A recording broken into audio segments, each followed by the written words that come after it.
जय महाकाली, महालक्ष्मी, महासरस्वती, माँ कामाख्या। जय भैरव बाबा, जय सद्गुरुदेव महाराज। श्रीमद् देवी भागवत महापुराण प्रथम खंड के खष्टम स्कंध में 9वां अध्याय की कथा हम लोग सुनेंगे। सची का इंद्र से अपना दुख कहना, इंद्र का सची को सलाह देना कि वह नहुस से ऋषियों द्वारा वहन की जा रही पालकी में आने को कहें। नहुस का ऋषियों द्वारा वहन की जा रही पालकी में सवार होना और शापित होकर सर्प होना तथा इंद्र का पुनः स्वर्गाधिपति बनना। व्यास जी बोले, विशाल नेत्रों वाली अपनी शोकाकुल प्रिय पत्नी को वहां एकांत में देखकर इंद्र आश्चर्यचकित हो गए और बोले, हे प्रिय, तुम यहाँ कैसे आई? तुम्हें कैसे ज्ञात हुआ कि मैं यहाँ हूँ? हे सुभानने, मैं सभी प्राणियों से अज्ञात रहते हुए यहाँ निवास कर रहा हूँ। सची बोली, हे देव, देवी भगवती की कृपा से आप आज मुझे यहाँ ज्ञात हुए हैं। हे देवेंद्र, उन्हीं की कृपा से मैं आपको पुनः प्राप्त कर सकी हूँ। देवताओं और मुनियों ने नहुस नामक राज ऋषि को आपके आसन पर बैठा दिया है। वह मुझे नित्य कष्ट देता है। वह पापी मुझसे इस प्रकार कहता है, हे सुंदरी, मुझ देवराज इंद्र को अपना पति बना लो। हे बलार्दन, अब मैं क्या करूं? इंद्र बोले, हे बरारोहे, हे कल्याणी, जिस प्रकार मैं अनुकूल समय की प्रतीक्षा करते हुए प्रारब्धवश यहाँ रह रहा हूँ, वैसे ही तुम भी अपने मन को पूर्ण रूप से स्थिर करो। व्यास जी बोले, अपने परम आदरणीय पति के ऐसा कहने पर लंबी सांसें खींचती तथा कांपती हुई सची अत्यंत दुखित होकर इंद्र से कहने लगी, हे महाभग, मैं कैसे रहूं? वरदान के द्वारा मदोन्मत्त और अहंकारी बना हुआ वह पापात्मा मुझे अपने बस में कर लेगा। उससे भयभीत सभी देवताओं और मुनियों ने मुझसे कहा है, हे वरारोह, तुम उस कामातुर देवराज को अंगीकार कर लो। हे शत्रुसूदन, बृहस्पति भी निर्बल ब्राह्मण हैं। वे मेरी रक्षा करने में कैसे समर्थ हो सकते हैं, क्योंकि वे भी तो सदा देवताओं के ही अनुगामी हैं। अतः हे विभो, मैं बस वर्तनी नारी हूँ। मुझे यह महान चिंता है कि भाग्य की इस विपरीत अवस्था में मैं अनाथ क्या करूँगी। मैं कुलटा नहीं हूँ, अपितु आपका ही ध्यान करने वाली पतिव्रता स्त्री हूँ।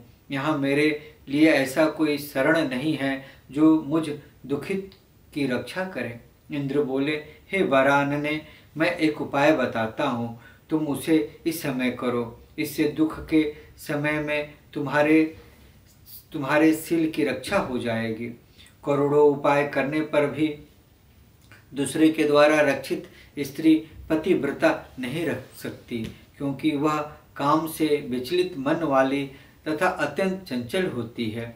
स्त्रियों का शील ही पाप से इनकी रक्षा करता है। इसलिए हे पवित्र मुस्कान वाली, तुम शील का आश्रय लेकर धैर्य धारण करो। जब दुष्ट राजा नहुस तुम्हें बलपूर्वक प्राप्त करने की चेष्टा करे, तब तुम गुप्त प्रतिज्ञा करके राजा को धोखे में डाल देना। हे मदाल से तुम एकांत में उसके समीप जाकर कहो, हे जगतपते, आप ऋषियों के द्वारा वहन किए जाने वाले दिव्य वाहन से मेरे पास आए। ऐसा होने पर मैं प्रेम पूर्वक आपके बस में हो जाऊंगी। यह मेरी प्रतिज्ञा है। हे सुश्रोणी, तुम उससे ऐसा बोलना। तब मोहित और कामांध वह राजा मुनियों को अपने वाहन में लाएगा। इससे तपस्वी अवश्य ही नहुस को साप से दग्ध कर देंगे। भगवती जगदम्बा तुम्हारी सहायता करेंगी, इसमें संदेह नहीं है। भगवती जगदम्बा के चरणों का स्मरण करने वाले को कभी कष्ट नहीं होता। यदि संकट उत्पन्न भी हो जाए तो उसे भी कल्याण के लिए ही समझाना चाहिए। अतः तुम गुरु बृहस्पति के कथा अनुसार पूर्ण प्रयत्न से मणि दीप वासिनी भगवती भुवनेश्वरी का भजन करो। व्यास जी बोले, उन्होंने ऐसा कहने पर वैसा ही होगा, यह कहकर अत्यंत विश्वस्त तथा भावी कार्य के प्रति प्रयत्नशील सची नहुस के पास गई। नहुस उन्हें देखकर प्रसन्न होता हुआ यह वचन बोला, हे कामिनी, तुम्हारा स्वागत है। मैं तुम्हारे सत्य वचनों के कारण तुम्हारे अधीन हूँ। तुमने अपने वचन का सत्यतापूर्वक पालन किया, इसलिए मैं तुम्हारा दास हो गया हूँ। हे मितभाषिणी, तुम जब मेरे समीप आ गई हो तो मैं संतुष्ट हो गया हूँ। तुम्हें अब लज्जा नहीं करनी चाहिए। हे सुंदर मुस्कान वाली, मुझ अनुरक्त को अंगीकार करो। हे विशाल नेत्रों वाली, अपना कार्य बताओ, मैं तुम्हारा प्रिय करूँगा। सची बोली, हे कृत्रिम वासव, आपने मेरा संपूर्ण कार्य कर दिया है। हे देव, हे विभो, इस समय मेरे मन में एक अभिलाषा है, उसे आप सुनो। हे कल्याण, मेरा मनोरथ पूर्ण कर दीजिए, इसके बाद मैं आपकी वशवर्तनी हो जाऊंगी। मैं बड़े उत्साह से अपना मनोरथ कह रही हूँ, आप उसे पूरा करने में समर्थ हैं। नहुस बोला, हे चंद्रमुखी, तुम अपना कार्य बताओ, मैं तुम्हारा अभिलाषित कार्य करता हूँ। हे श्रुद्धु, यदि अल्प भय वस्तु होगी तो मैं तुम्हें दूंगा, मुझे बताओ। सची बोली, हे राजेंद्र, मैं कैसे बताऊं, मुझे आपका विश्वास नहीं है। हे राजेंद्र, आज शपथ लें कि मैं तुम्हारा प्रिय करूंगा, क्योंकि पृथ्वी तल पर सत्यवादी राजा दुर्लभ हैं। हे राजन, आपको सत्य से बंधा जाने के बाद ही मैं अपना अभिलाषित बताऊंगी। हे राजन, मेरी उस अभिलाषा को पूर्ण कर देने पर मैं सदा के लिए आपकी वशवर्तनी हो जाऊंगी। हे इंद्र, यह मेरा सत्य वचन है। नहुस बोला, हे सुंदरी, मैं यज्ञ, दान आदि कृत्यों से संचित पुण्य की शपथ लेकर कहता हूँ कि मैं तुम्हारे वचन का अवश्य पालन करूँगा। सची बोली, इंद्र के वाहन अश्व, गज और रथ है। भगवान विष्णु का वाहन गरुड़, यमराज का वाहन महिष, शिव का वाहन वृषभ, ब्रह्मा का वाहन हंस, कार्तिकेय का वाहन मयूर और गजानन का वाहन मूषक है। हे सुराधिप, मैं चाहती हूँ कि आपका वाहन ऐसा विलक्षण हो जो विष्णु, रुद्र, असुरों तथा राक्षसों के भी पास न हो।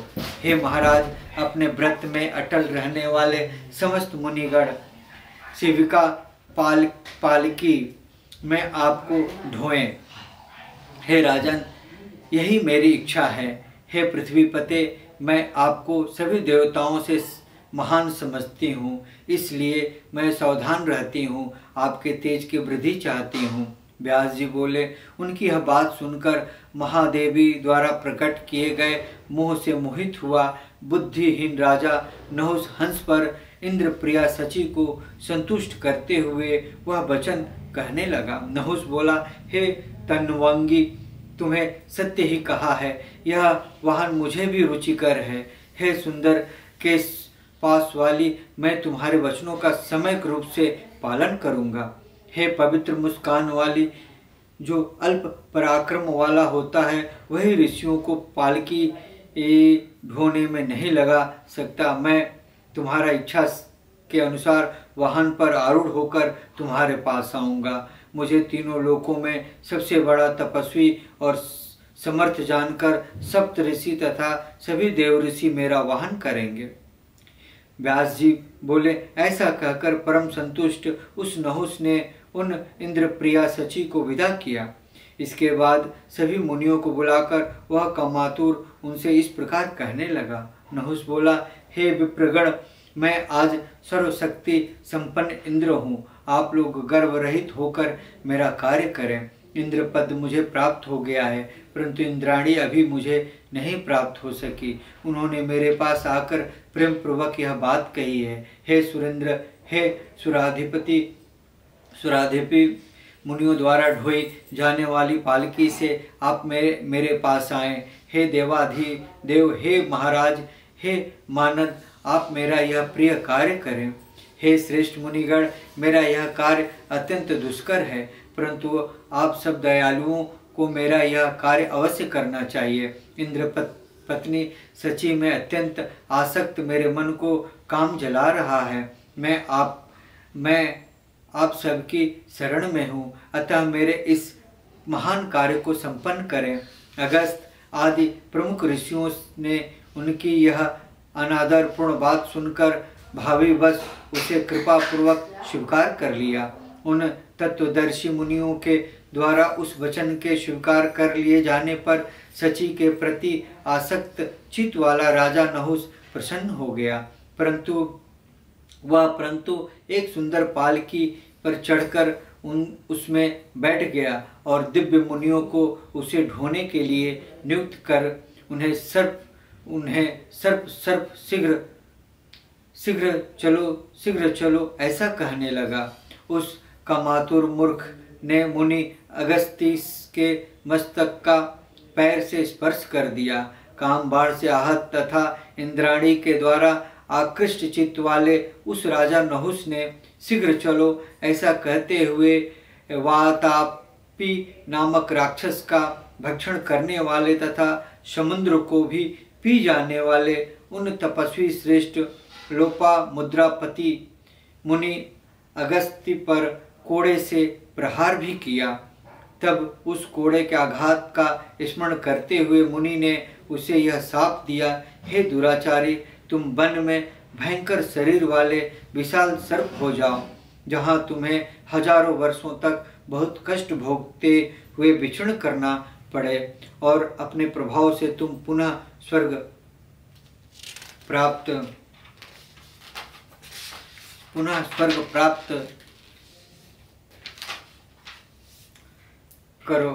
करोगे। युधिष्ठिर नाम वाले धर्मपुत्र का दर्शन कर और उनके मुख से अपने प्रश्नों का उत्तर सुनकर तुम्हारी मुक्ति हो जाएगी।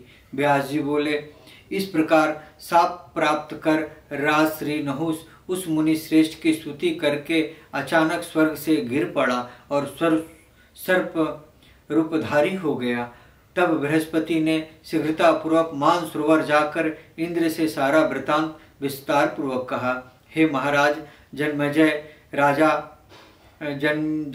राजा नहुस के स्वर्ग से पतन आदि की बात सुनकर इंद्र बहुत प्रसन्न हुए। वे इंद्र अब भी वहीं पर स्थित रहे।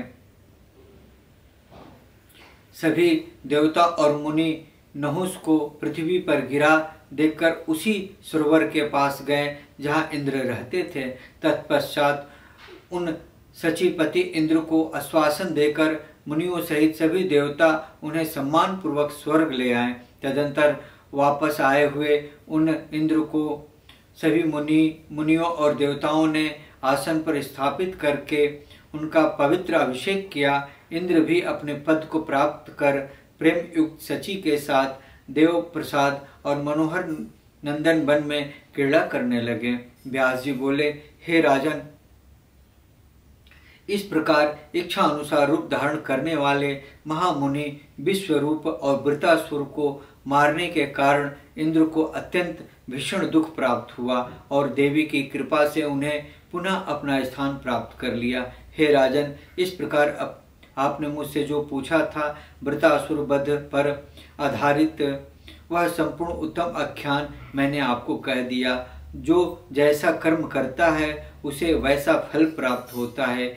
किए हुए शुभाशुभ कर्म का फल अवश्य ही भोगना पड़ता है। इस प्रकार श्रीमद्देवी भागवत महापुराण प्रथम खंड के 6वें स्कंद में 9वां अध्याय ओम ततस्तम 8वां हुआ था।